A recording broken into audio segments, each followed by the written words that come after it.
Well, some of the best memories are really difficult to describe. You see in your mind little pictures, little scenes if you like. You can't properly describe the smell of a signal box, particularly a clean signal box.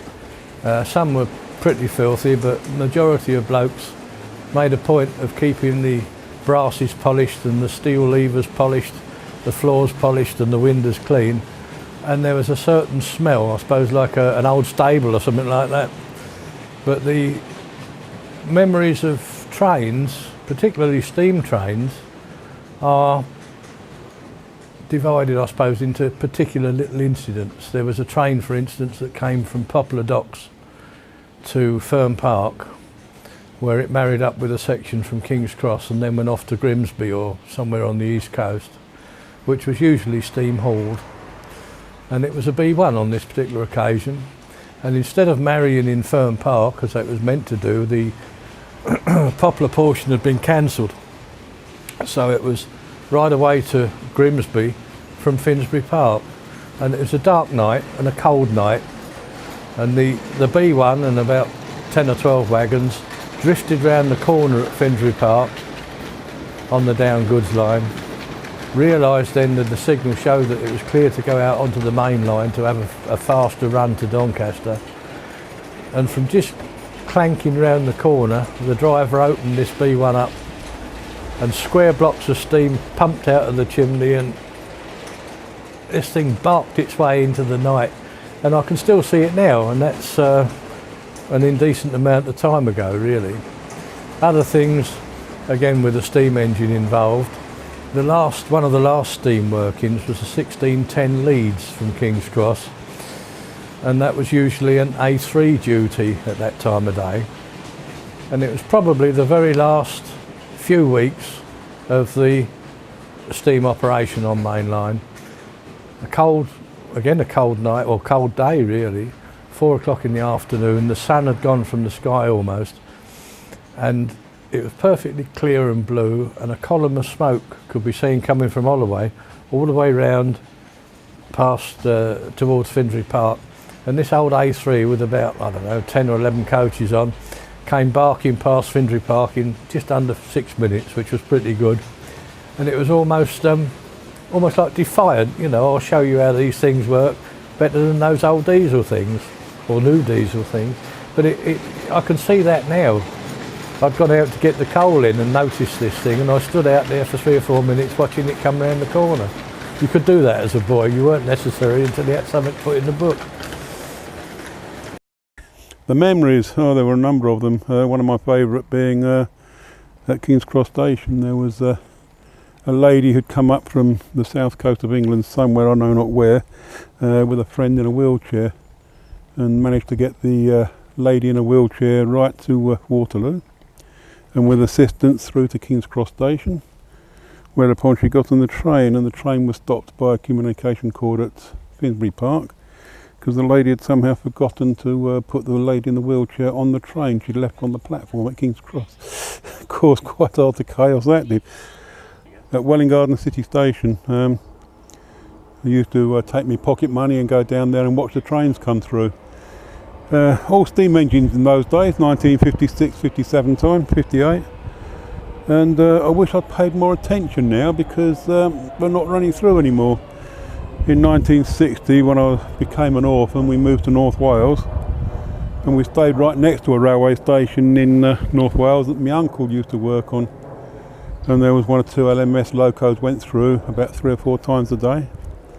So my interest in railways kind of ceased from that point, till we moved back to Welwyn Garden City in 63, by which time they were all diesels running up and down and no steam engines.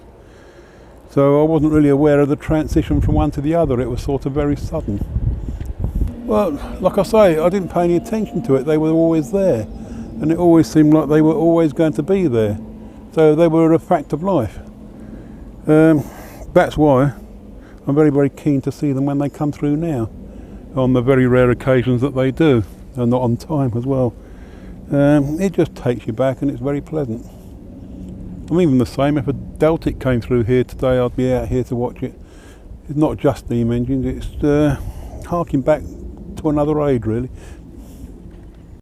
Yes, well, when I was a child, because my dad used to take us on holiday by train. I lived in Rugby, and we used to travel down to London by steam train, and then we went down to Folkestone because our relatives were down there, and we used to get the electric train then from Charing Cross down to Folkestone. So you got both the old and the modern, so to speak. The best memories are when you finish one, when you've completed one of the locos and it's finished the first time it steams and moves under its own steam. That's an amazing feeling. You know, you produce the power in the boiler, which is then transferred via the cylinders and the connecting rods to the wheels, and it's like a live entity, isn't it? I mean, look, that thing going past, you can't see anything moving, can you? It's just a tin can going past, really, isn't it? That's brilliant. Thank you very much. Good. Best memories when I left. No, seriously, we had some good lads in the shops working for us. After I'd come out of the army, I went back onto steam locos for a short while. Left them in the 60s, started work on diesel, and then in 1966 I went rate fixing, which led to work study engineer, section leader, and later to chief foreman in the mill shop, the millwright shop. But basically the lads and that in there, they were alright. We had some laughs. I used to enjoy going to work for the laughs that we had, you know. Well, nostalgia's alright. I like to see them, but to work on them, if you came into the erecting shop, they used to call it the madhouse, because we had chaps came in there from the mines, when the coal mines was going down, came in labouring, and one guy walked in there and we were wheeling the locomotive. He got the wheels across the peck and we were lowering the loco onto the wheels. It got the boiler in it, in the frame, so you're looking at somewhere in the region of 80 tonne, maybe a bit more.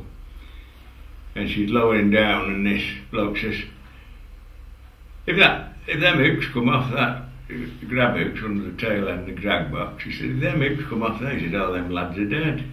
I said, I'd never asked to go and come off unless it's been on the stripping pit when it's come in for repair. And he said, oh, he said, I can't work in here, he said. I said, well mate, I said, you wouldn't get me underground either.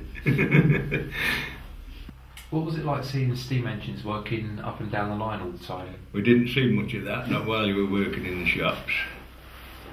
It was just satisfactory to you that they work better than they do, you see them now. My best memories, actually driving steam locomotives. It was my dream as a boy to be a steam engine driver. And when I was 32, I was passed to drive steam. And I've got a lot of memories of steam. One was arriving in Euston one morning with an overnight train from Scotland, and the Queen Mother was actually coming back from Balmoral in her coach, and she actually came up and thanked us for a good trip, which doesn't often, but it happened very much. I mean, the security now is too tight, isn't it?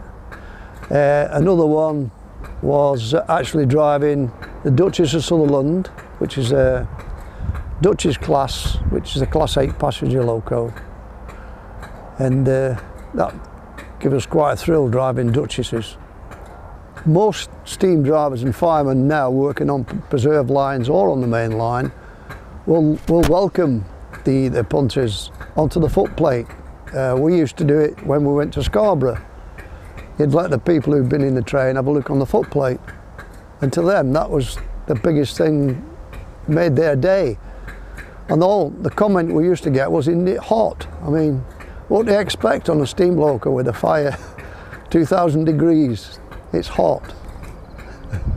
And another thing that myself and Brian did, we did the first 4 films for Harry Potter. The actual train in the film was driven by myself and Brian was one of the firemen. So that was another highlight that we will always remember.